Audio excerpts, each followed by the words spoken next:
Hello, fifth graders. It's Brian again, and it's time for Choices Unlimited. So let's review a little from last week. Last week we talked about media pressure. You guys remember that? And media pressure is a way that TV commercials and other kinds of advertising push on us to get us to think or feel a certain way about a product, and then ultimately to act on that feeling, which is to purchase that product. The bottom line we knew from last week was that we have to be aware of the messages that are being sent to us, the way that the media is trying to influence the way we think and feel and act, and decide whether or not that's the truth.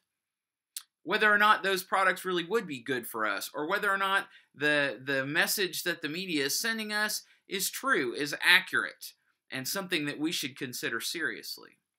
Today, we are going to talk more about the truth about some of the common drugs that you guys might encounter as you get older here in Laclede County in Lebanon, Missouri. But first, there's a short video I'd like you to watch called The Truth About Drugs.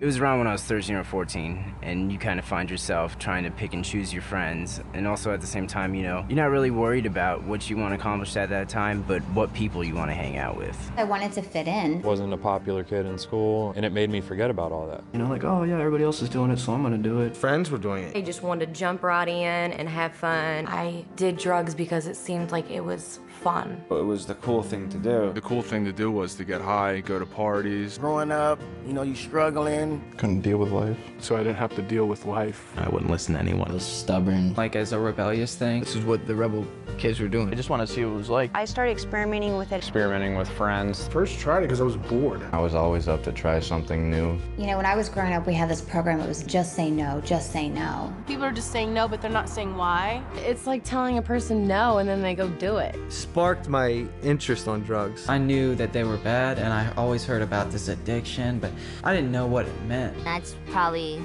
the #1 reason why I did drugs in the first place. I just didn't know. So, what do you think about that video? What is the truth? What is the truth? The truth is information that is accurate. It's information that we can believe and depend on and then act accordingly because of. That's the truth. Now, do you like to be lied to? I know I don't. And so today we are being lied to makes us feel betrayed.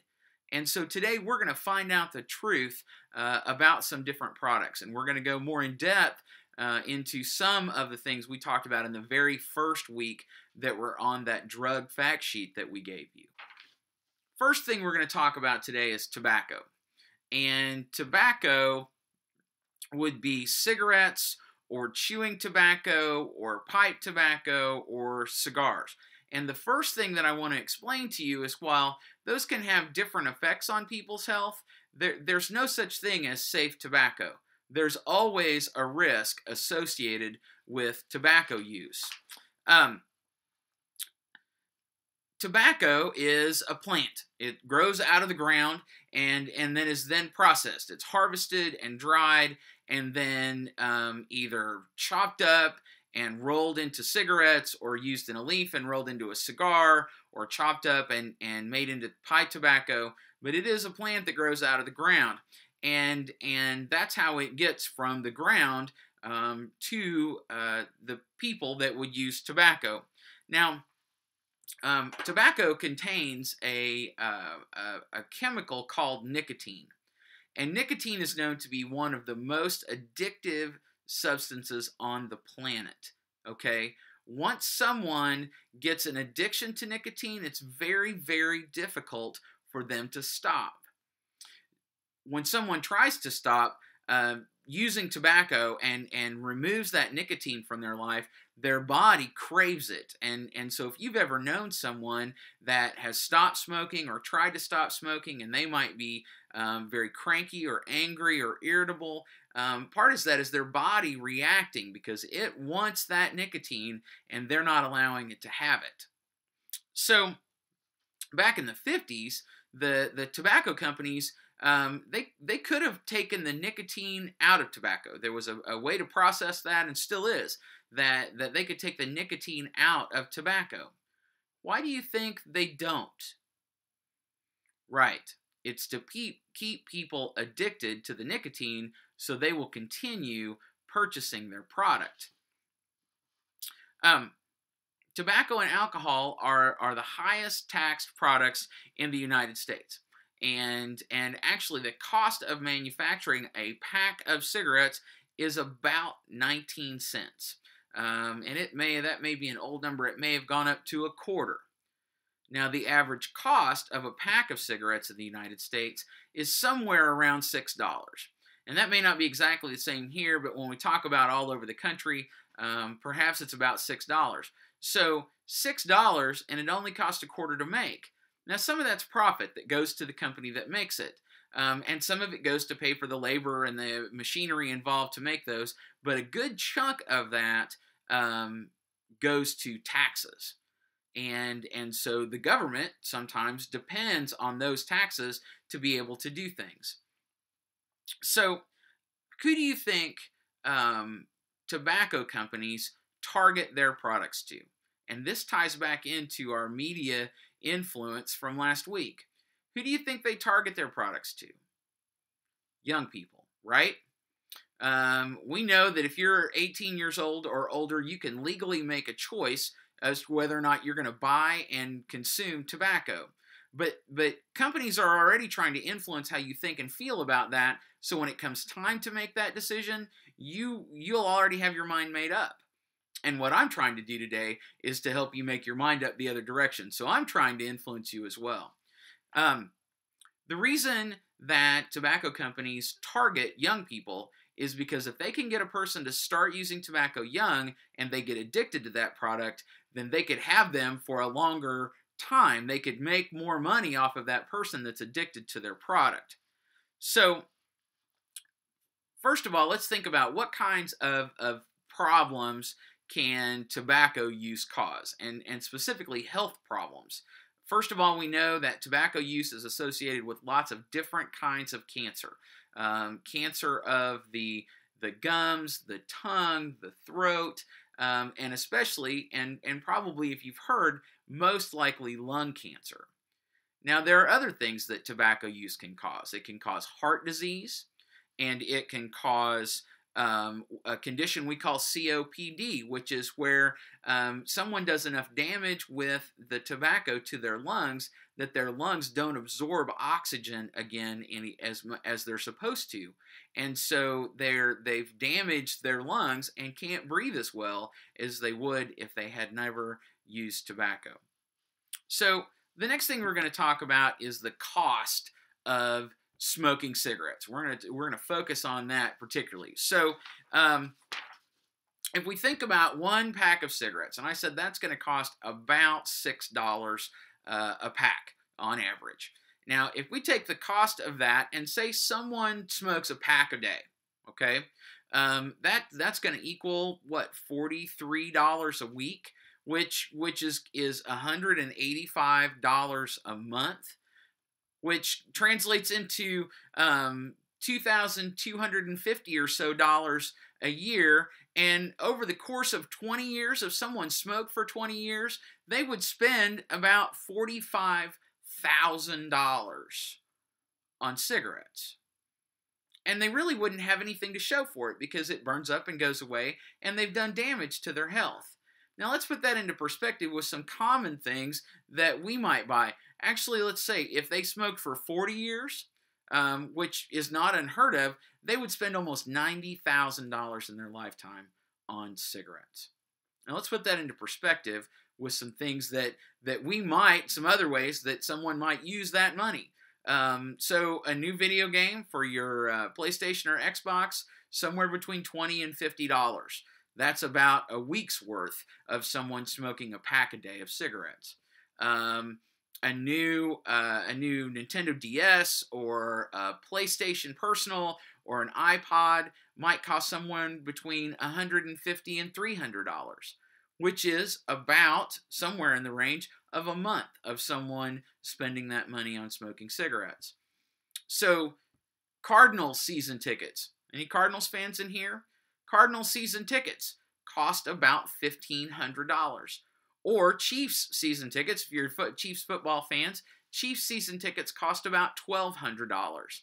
So that's going to be less expensive than a year's worth of someone smoking cigarettes. Now, let's go on. One more. How about a new car, right?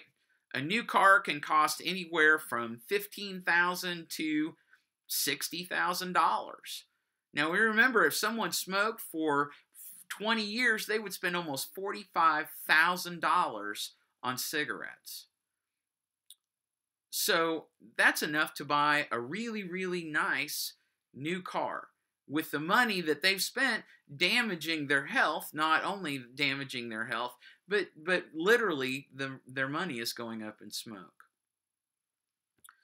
The next thing we're going to talk about is alcohol.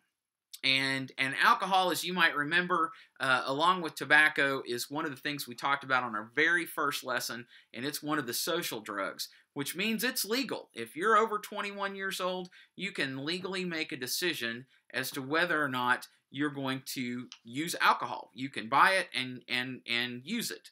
Now, alcohol is made by brewing different grains or fruits and allowing that to ferment, which means that the sugar and yeast and other ingredients react, and that's what creates alcohol. Now, it can be made out of corn or barley or rice or potatoes. There's not a whole lot of things in the world that you couldn't, if you put the right ingredients together, make alcohol with. Now, there's a risk associated with drinking alcohol. And what I want you to understand is just because someone drinks alcohol doesn't make them a bad person, and it doesn't mean they're necessarily making bad decisions about their health. But there is a risk associated because some people can become addicted to alcohol just like they could become addicted to another drug, like to the nicotine in cigarettes or to other drugs that we're going to talk about in a minute. So there's a risk associated with alcohol, and that addiction to alcohol is called alcoholism. Now, there are other things associated with alcohol use that if someone used a lot of alcohol over a long period of time, they can do a lot of damage to their body. That can cause lots of different kinds of cancer as well, can cause lots of stomach problems and digestive system problems. It can cause a condition that damages the liver, which is like the big filter in our body that filters all of the stuff that we take in, and using a lot of alcohol can damage someone's liver. And here's the thing, you can't live without your liver. That's one of those things that you've got to have in your life, so you want to protect it. So here's the way alcohol affects people, okay? When someone uses alcohol, it goes into their stomach, and from their stomach, it goes into the bloodstream, and into the bloodstream, it goes to their brain. And alcohol primarily affects the way a person's brain works. And especially, it affects the part of the brain that controls our judgment and decision-making skills, and also our balance and our speech skills. So if you've ever seen someone on TV or maybe even in real life that has had a lot of alcohol that we might even consider drunk, they have a lot of trouble walking and talking because that alcohol has affected that part of their brain. Now, it can also affect, like I said, the part of their brain that controls judgment and decision-making, which is why sometimes people who have had a lot of alcohol to drink don't really act like themselves, or they make decisions or they do and say things that they wouldn't ordinarily, because the alcohol has affected that part of their brain that controls those things. It can also lower a person's self-esteem. It could cause them to do harm to themselves, again, because it's affecting that part of the brain that controls their thinking and their decision-making and judgment. So we talk about, with any drug, and with alcohol it's the same way, we talk about someone getting a tolerance for that drug. And so when someone develops a tolerance for alcohol, it means they have to consume more and more of that alcohol to get the feeling of being drunk. And sometimes that's what's attractive to people in using alcohol, is because they want it to affect the part of their brain that controls their judgment and decision making. Now, I don't think that's a very good idea, and I hope you don't either. But that's one of the reasons when someone gets a tolerance for it, it means they need more and more to be able to feel that way. Also, when someone becomes addicted to alcohol, just like anything else, there's a financial part to that.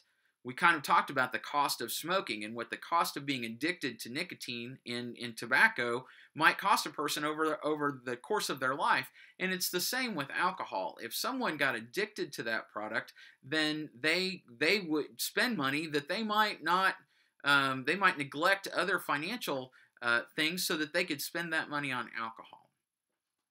So, what we want to understand is that while alcohol is a legal choice if someone is over 21, just because it's legal doesn't necessarily make it helpful.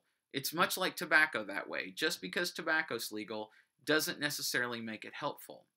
And then we need to understand that even if someone chooses to use alcohol, that doesn't make them a bad person, but they're going to have to be careful about how much of that they consume, and careful not to develop a tolerance for it, and then run the risk, perhaps, of becoming addicted to alcohol and becoming an alcoholic. Next, we're going to talk about methamphetamines. And methamphetamines, unfortunately, is a drug that we see quite a bit of in our part of the country, and it is made with lots of things that you might not expect.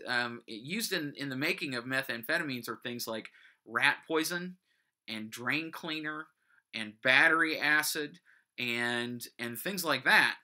Now, I don't know about you, but I'm not really that interested in getting a big glass full of battery acid and drinking it, or taking a big spoonful of rat poison, right? Those are things that I would never put into my body.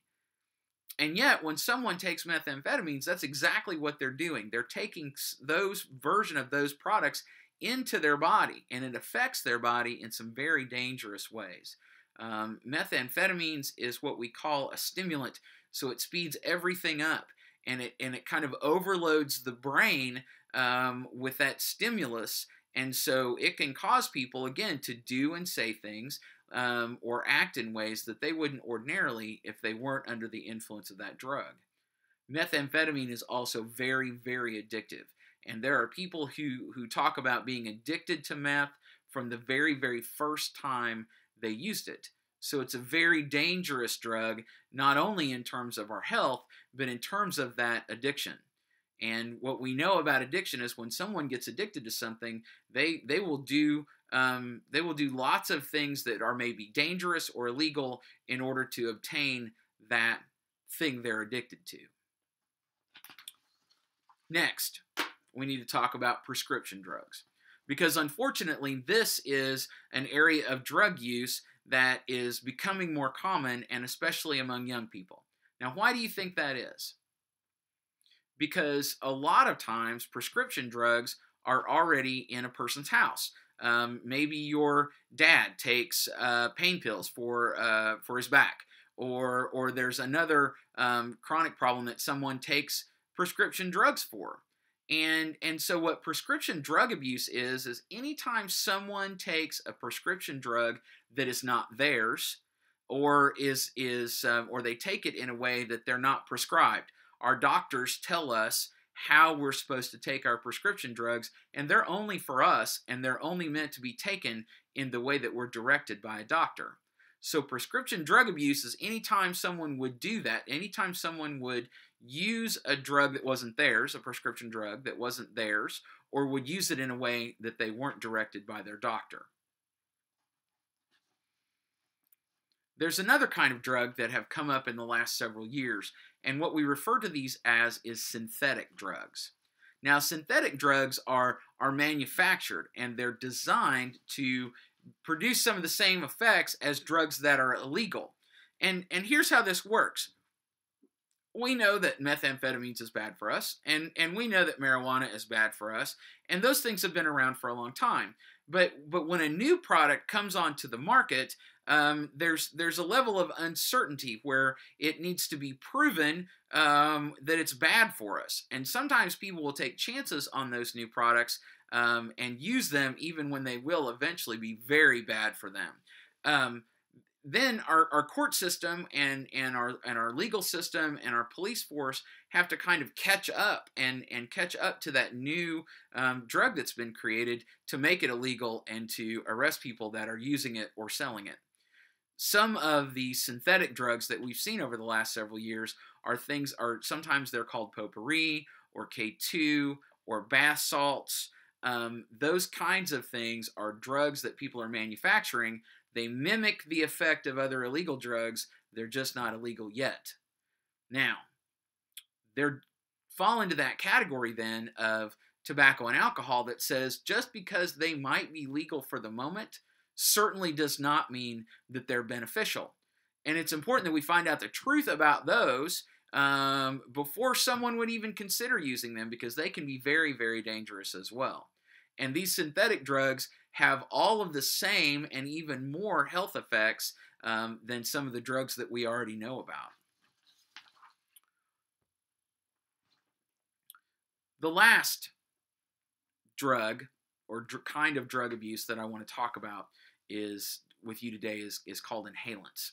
And inhalants are when someone would take a common household product like paint thinner or paint or anything that could be inhaled, and they using inhalants is not something that happens on accident. Okay, this isn't that you smelled the gas when somebody was putting it in the car, or you smelled the spray paint when somebody was painting something.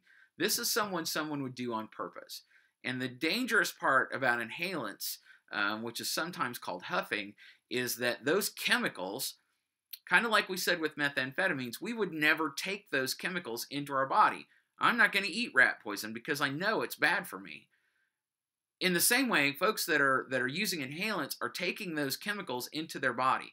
And because it goes in through their respiratory system and into their lungs, it gets into their bloodstream very, very quickly. But there are cases it's very, very dangerous, because there are cases of people dying from the very first time they've inhaled those chemicals. Now, again, understand, using inhalants is something someone does on purpose. It's not something that we do that someone would just casually smell paint thinner because mom was working on something in the garage, okay? We need to understand that. But inhalants, anytime someone would want you to inhale something that you know to be a chemical or has even that chemical smell, you don't want that in your body.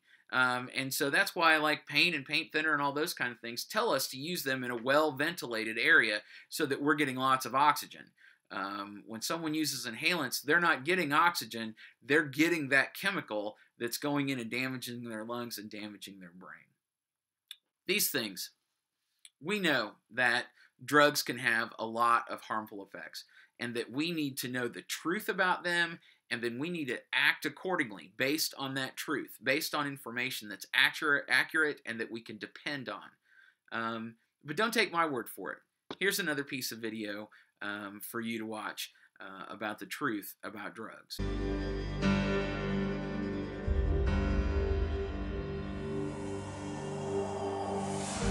Drugs are everywhere. They're in magazines, movies, TV shows, billboards. They're all over the place. In the movies they make it look cool, but in real life it's not cool. It's a serious problem. And a lot of times they try to glamorize drugs. Like, make drug dealers or getting high look cool, but that's only in the movies. In real life, it's a whole different story. All drugs, whether we're talking about alcohol, marijuana, LSD, these are all essentially poisons. It would depend on the amount that you take. I mean, a lesser amount might just speed you up, make you feel really active. Stronger amount or a stronger dosage would act as a sedative, make you slow, sluggish, tired. And even more amounts, it would kill you. You'd have an overdose. Every drug works in these stages. It's only really the amount needed to make the effect that's the difference from drug to drug. A person who's taking drugs, whether for physical pain or just to try and block off any sensations they don't want to feel, those sensations are actually just being pushed away and getting worse and worse. You're going to be totally numb and just not be able to feel anything. When you take drugs, the drug goes through your bloodstream, and later on in your life, that drug can, come back up and into a flashback when you use the drug. You could have taken LSD one day and like a year down the road, it could come back into effect and you can start hallucinating again. And it's not just LSD, it's every drug. So you can get hit with the effects of a drug even a long time after you stop taking them. Drugs definitely affect the mind. Everything you see around you is different than what's really going on. You can't hear correctly, see correctly. All of your senses are totally thrown off. Your perception is definitely distorted. Makes it dangerous for you and others because you don't know what's going on. You can't handle things, the way they're supposed to be handled. Drugs affect your memory so much. It doesn't matter if you're taking them for a long time or just a short period of time. I know, like, when I first started studying and stuff more, I really couldn't concentrate, I couldn't pay attention. I went from a straight A student to a B- student, C student. Then I quit going to school and I would get really frustrated. It's like your brain won't function. You can't think straight. Like everything is messed up. I never got anything done. I would start on something and I wouldn't finish it. It just didn't happen. It was just unbearable. I couldn't deal with life at all. I couldn't get a job because I was just out of it completely. My decisions were based off of, what this drug is telling me to do rather than, what I want to do.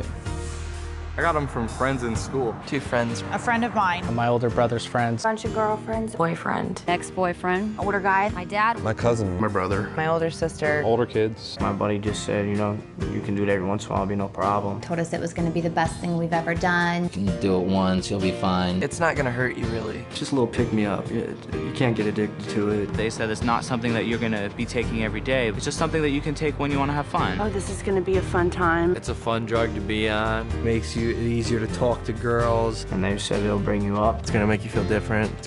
You're gonna like it, you're gonna feel good. It's all in your face that's the thing to do.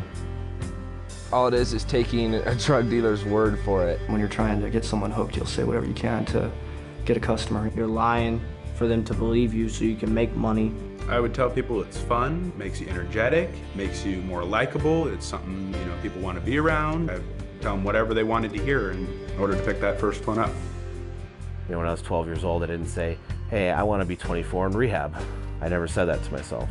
But that's what became true. And I never thought about it when I was 13 years old. I started smoking pot. I was that kid that started out with marijuana and played around with certain party drugs, whatnot, and I told myself specifically that I would never do certain things, cocaine, heroin, and it only took a short time for me to finally accept it and be like, okay, I'll try that. I had no idea where it would lead me, to almost dying, to stealing, lying, cheating, ruining relationships. It didn't matter. I didn't get into sports. I didn't get into the clubs. I didn't even go to prom. It left me with living on the streets without a family, and is that what I set out to be? No, I was just set out to have a good time at college parties. The drugs robbed me of all the pleasure of life. The drugs took away my family. The drugs took away my girlfriend, my friends. I looked back on 5-6 years of my life and saw that all I had done is absolutely just ruined incredible opportunities that I had to have success and hurt all the people around me. It's not just something that's going to affect tomorrow, it's going to affect forever. You don't have to find out everything for yourself. You don't have to find out what a car accident experience is like. Do yourself a favor. Don't fall into the same footsteps as so many other people have. And realize that you could be the guy living under the bridge shooting heroin. You might think you won't get like that. None of us ever did, and we wound up in those same shoes. What I would tell people is just, I would give them my story. I would tell them my exact story. I would tell them my story. A story like mine. The insanity of my story. Ultimately, it comes down to their own decision making. You have to get the facts. Check the statistics. Find out for yourself. Find out for yourself. Find out the actual truth of what these are and what they're going to do to your life. I would just say to anybody, if you're going to do something, if you're really going to do something, go educate yourself on it beforehand. I think there's a lot of truth in that.